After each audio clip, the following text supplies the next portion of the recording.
നേരെ മറിച്ച് ബൈക്കിലൂടെ യാത്ര ചെയ്യുന്ന നിങ്ങൾ, ബൈക്ക് പോലും ഇല്ലാതെ നടന്നു വരുന്ന ഒരാളെ കണ്ട് അവനെ നോക്കി ചിന്തിച്ചിരുന്നുവെങ്കിൽ, അല്ലാഹുവേ എനിക്ക് നീ ബൈക്ക് തന്നില്ലയോ, അയാൾക്ക് ബൈക്ക് പോലും ഇല്ല, നടന്നിട്ടാണ് യാത്ര ചെയ്യുന്നത്, അൽഹംദുലില്ലാഹ് നീ എനിക്ക് തന്ന നിഅമത്ത് എത്ര വലുതാണ്. അപ്പൊ സന്തോഷമല്ലേ ഉണ്ടാവുക?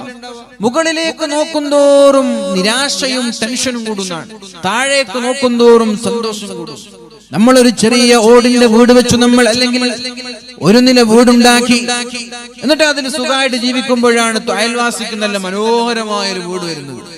അപ്പൊ അതിങ്ങനെ നോക്കിയിട്ട് നമ്മൾ അല്ലാഹുവിനോട് പറയാ, പടച്ചോനെ എന്റെ വീട് എത്ര ചെറുതാ പടച്ചോനെ, അയാളെ വീട് എത്ര പേരുതാ, എനിക്കങ്ങനെ ഒരു വീടുണ്ടായിരുന്നു. ഇങ്ങനെ വിഷമം പറയാം.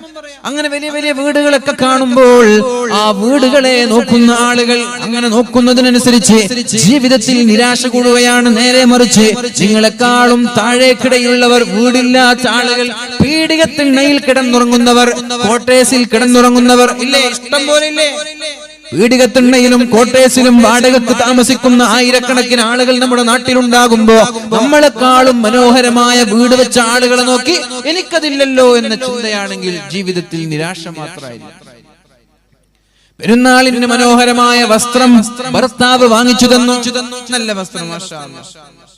അങ്ങനെ പെരുന്നാളിന്റെ ദിവസം അയൽവാസി വീട്ടിലേക്ക് വന്നു, അവളുടെ വസ്ത്രം ധരിച്ച് ആ വസ്ത്രം നോക്കിയിട്ട് പെണ്ണ് പറയാണ്, മാഷാ ഇതെന്തൊരു രസാണ് ഈ വസ്ത്രം, എന്റെ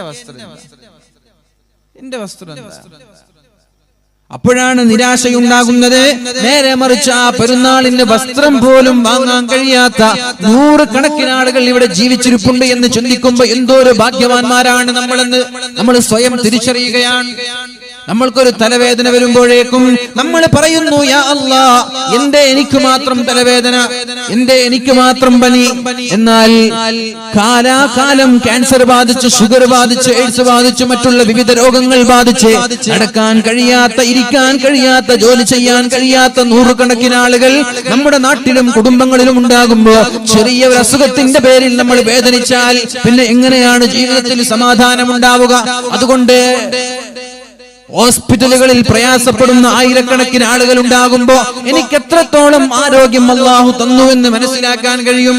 അപ്പൊ ജീവിതത്തിൽ നിരാശയില്ലാതിരിക്കാൻ, ജീവിതത്തിൽ ദുഃഖമില്ലാതിരിക്കാൻ, സന്തോഷത്തോടെ മരണം വരെ ജീവിക്കാനുള്ള വഴി എന്തെന്ന് ചോദിച്ചാൽ നിങ്ങൾ എപ്പോഴും താഴേക്കിടയിലുള്ള ആളുകളെ നോക്കണം, മുകളിലുള്ള ആളുകളെ നോക്കി ഒരിക്കലും അസൂയപ്പെടരുത്.